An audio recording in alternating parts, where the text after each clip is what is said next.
Hello, नमस्कार, कैसे हो? अच्छे हो? चलो, तो आज मैं आपको उसे मैंने आपको बताया था शब्द शक्ति,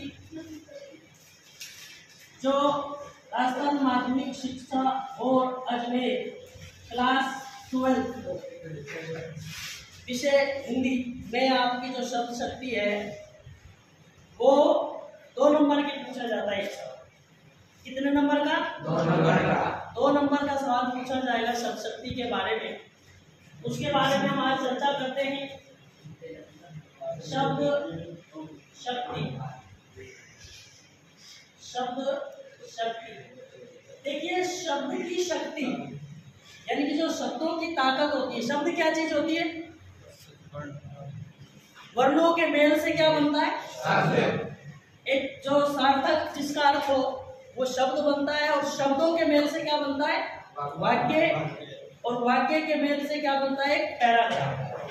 तो कुछ भी लिख सकते हैं, कहानी लिख सकते हैं, पैराग्राफ किसी भी चीज पे जो भी हम लिखते हैं वो वर्णों से शब्द, और शब्दों से वाक्य, और वाक्य से पैराग्राफ। यानी कि वो जो शब्दों की ताकत है, जो एक वाक्य बनाता है, वाक्य से फिर पैराग्राफ बनाता है, उसी को हम शब्द शक्ति कहते हैं। यानी कि इसकी परिभाषा के बारे में चर्चा करें तो हम कह सकते हैं कि शब्दों के अंदर एक निहित अर्थ, जिसका एक सार्थक अर्थ निकलता हो, एक सही अर्थ हो, उसी को हम क्या कहते हैं? शब्द शक्ति कहते हैं। तो हेडिंग डाल लीजिए, परिभाषा लिख लीजिए।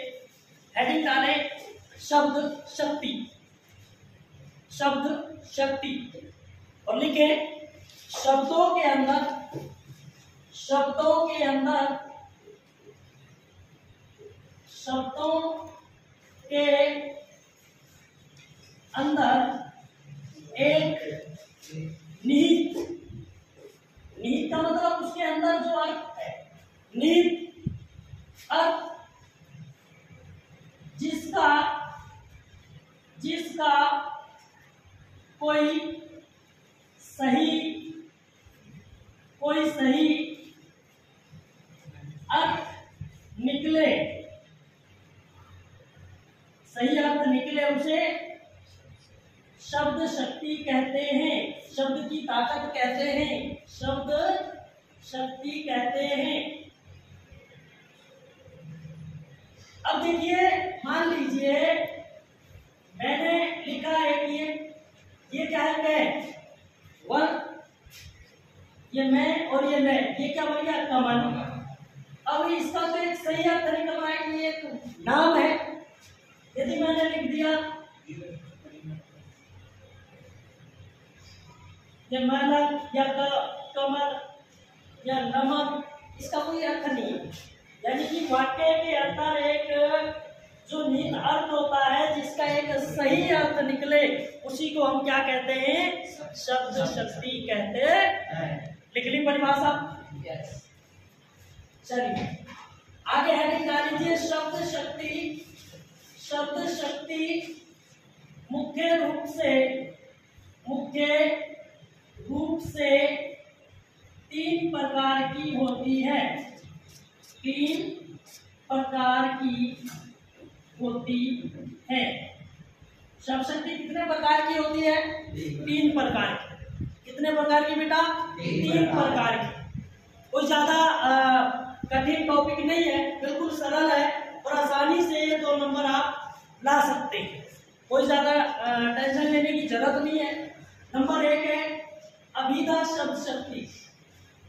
अभिधा शब्द शक्ति, हेडिंग डाल लीजिए अभिधा शब्द शक्ति। दूसरी है लक्षणा, और तीसरी होती है व्यंजना। तो एक एक में चर्चा करेंगे। नंबर 1 डाल लीजिए अभिधा शब्द शक्ति, और परिभाषा लिखें। पहले परिभाषा लिख ले, बाद में समझा देता। अभिधा शब्द शक्ति एक ऐसा वाक्य, लिखिए, एक ऐसा वाक्य जिसका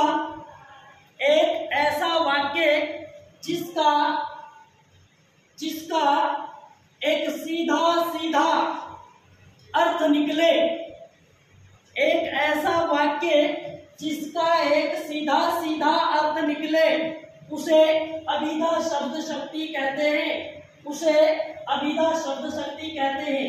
जैसे देखिए, इधर देखिए, जैसे राम राम पुस्तक पुस्तक पढ़ता है। अब देखिए इस वाक्य का बिल्कुल सीधा सीधा अर्थ है, राम पुस्तक पढ़ता है। और दूसरा देखिए, सीता सीता भोजन भोजन बनाती बनाती है। बिल्कुल सीधा सीधा अर्थ है। और देखिए, वह रोज दौड़ता है, वह रोज दौड़ता है। और देखिए, कमल कमल स्कूल जाता है। अब देखिए, जिस वाक्य का सीधा सीधा अर्थ निकले उसे हम क्या कहते हैं? अभिधा शब्द शक्ति कहते हैं। समझ में आ गया? कोई भी वाक्य जिसका सीधा, जैसे वह खाता है, वह पीता है, वह तोड़ता है, वह जाता है, वह नहाता है, वह पढ़ता है, वह लिखता है, वह नाचता है, वह गाता है, इस तमाम जो इस तरह के वाक्य होते हैं, बिल्कुल जिसका सीधा सीधा अर्थ हो, उसे अभिधा शब्द शक्ति कहते हैं। नंबर 2 डाल लीजिए। नंबर 2 है हमारी लक्षणा शब्द शक्ति। नंबर 2 डाल लीजिए, लक्षणा शब्द शक्ति। नंबर 2 डाल लीजिए, लक्षणा शब्द शक्ति। लक्षणा शब्द शक्ति। अब देखिए, लक्षणा शब्द शक्ति का क्या मतलब होता है, पहले समझ लीजिए, उसके बाद परिभाषा लिख लेना। उसमें तो अभिधा में क्या था, सीधा सीधा। लक्षणों में क्या है, जिस वाक्य का सीधा सीधा अर्थ न निकलकर उसके अंदर लक्षण प्रकट होते हो। और सवाल कैसे पूछा जाता है 2 नंबर का, या तो आपसे कोई परिभाषा पूछ लेगा या फिर एक वाक्य दे देगा कि इसमें कौन सी शब्द शक्ति है, परिभाषा सहित समझाइए। या फिर ऐसी पूछ लेगा कि लक्षणा शब्द शक्ति को परिभाषा से उदाहरण सहित समझाइए। या फिर पूछ लेगा अभिधा और लक्षणा में अंतर क्या है, तब दोनों में क्या है, दोनों की परिभाषा लिखनी है, दोनों का एक एक उदाहरण लिखना है। इस तरह क्वेश्चन आएगा आपको। तो बात करते हैं लक्षणा की। तो लक्षणा में क्या है, वाक्य का सीधा सीधा अर्थ नहीं निकलकर उसके अंदर लक्षण दिखाई देते हो। जैसे कई बार हम कह देते हैं कि यार राम गधा है, अब वो गधा थोड़ी है। हम भी कई बार आपसे कह देते हैं वो गधे सीधा बैठा है, क्योंकि वो शरारत गधे वाली कर रहा है, काम गधे वाला है नहीं। और देखिए कह देते कई बार बंदर बंदर है, और वो बंदर नहीं है, और लेकिन किसी व्यक्ति की तरफ हम इशारा करें।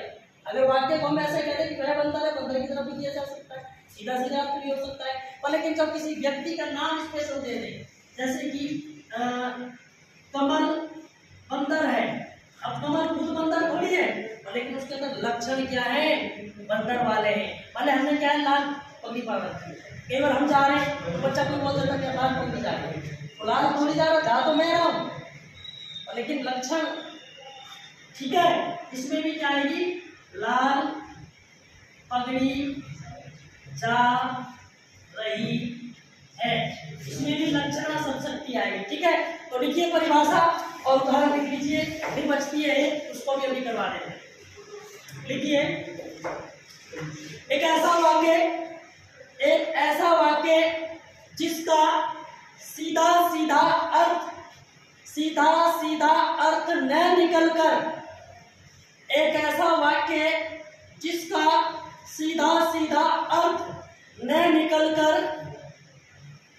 जिसका सीधा सीधा अर्थ न निकलकर उसके अंदर लक्षण दिखाई देते हो, उसके अंदर लक्षण दिखाई देते हो, उसे लक्षणा शब्द शक्ति कहते हैं, उसे लक्षणा शब्द शक्ति कहते हैं, उसे लक्षणा शब्द शक्ति कहते हैं, उसे लक्षणा शब्द शक्ति कहते हैं। एक ऐसा वाक्य जिसका सीधा सीधा अर्थ न निकलकर उसके अंदर लक्षण दिखाई देते हो उसे लक्षणा शब्द शक्ति कहते हैं। लिख लिया बेटे, उदाहरण लिख लीजिए। राम गधा है, कमल बंदर है, लाल पगड़ी जा रही है। तीनों पढ़ाने के बाद में इनके भी आगे भेद होते हैं, इनके भी बेटा भेद होते हैं, पर लेकिन आपको उन पे जाने की कोई जरूरत नहीं है। आपसे यहीं से कोई क्वेश्चन पुटअप कर लेगा और आपको जवाब दे देना, फालतू टेंशन लेने की कोई जरूरत नहीं है। ऐसा आज तक हुआ नहीं है, ठीक है। चलिए नंबर 3 पे चलते हैं। नंबर 3 है हमारी व्यंजना शब्द शक्ति। नंबर 3 है व्यंजना शब्द शक्ति। अब देखिए व्यंजना शब्द शक्ति क्या होगी। अब आप कहेंगे मुझे उसमें तो सीधा सीधा था, उसके अंदर लक्षण है, तीसरा कौन सा हो गया? ठीक है, एक ऐसा जो वाक्य जिसका ना तो सीधा अर्थ हो ना ही उसमें लक्षण हो, वाक्य एक हो पर लेकिन उसके प्रत्येक व्यक्ति अपना अलग अलग अर्थ समझे, अपने तरीके से उस वाक्य का अर्थ समझे, उसे व्यंजना यानी कि उसके अंदर क्या हो, व्यंग हो। जैसे हम कई बार कहते हैं हम खेल रहे हैं, क्रिकेट खेलने जाए, कोई बच्चा कहता है मुझे तो काम है मैं नहीं जाऊंगा, बोला कि नहीं आपको चलना पड़ेगा तो जल्दी आ जाना। अब आप चले गए, मंडली इकट्ठी होगी, किसी को अपना अपना काम भी होता है, वो टाइम निकाल के खेलने जा रहे हैं, तो जैसे ही वो खेल रहे हैं टाइम ज्यादा हो गया, कोई बच्चा जिसको ज्यादा अर्जेंट काम हो वो बीच में बोलता है अरे यार दिन छिप रहा है खेल बंद करो।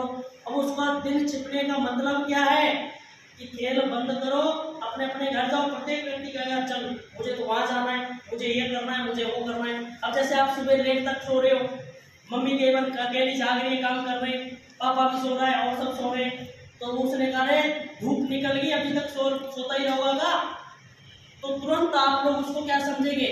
बच्चा जो पढ़ने वाला है वो कह रहा है मुझे स्कूल जाना है, पापा आपका खड़ा हो रहे मुझे काम पे जाना, तो लेट हो गया। तो हर किसी ने अलग अलग समझा। एक ऐसा वाक्य, देखिए परिभाषा, एक ऐसा वाक्य जिसका प्रत्येक व्यक्ति, एक ऐसा वाक्य जिसका प्रत्येक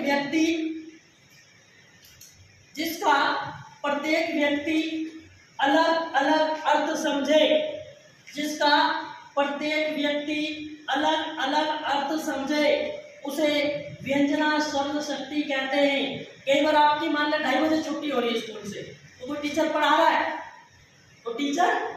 है आपको, तो तुरंत एक बच्चा बोलेगा जिसको जल्दी होती है घर जाने की, पढ़ने का शौक नहीं होता, गुरुजी 2:30 बज गए। उसका मतलब टाइम बताना नहीं है।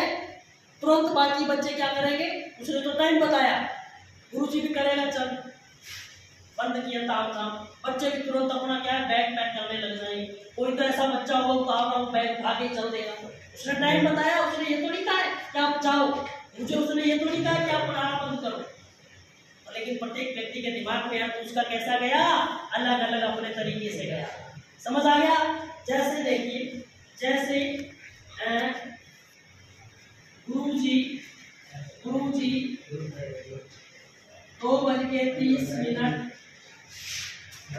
हो गए। कई बार मम्मी कहती है सुबह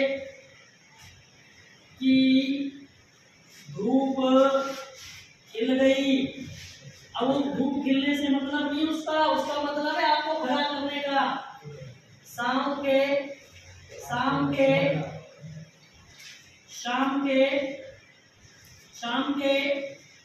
5 बज गए।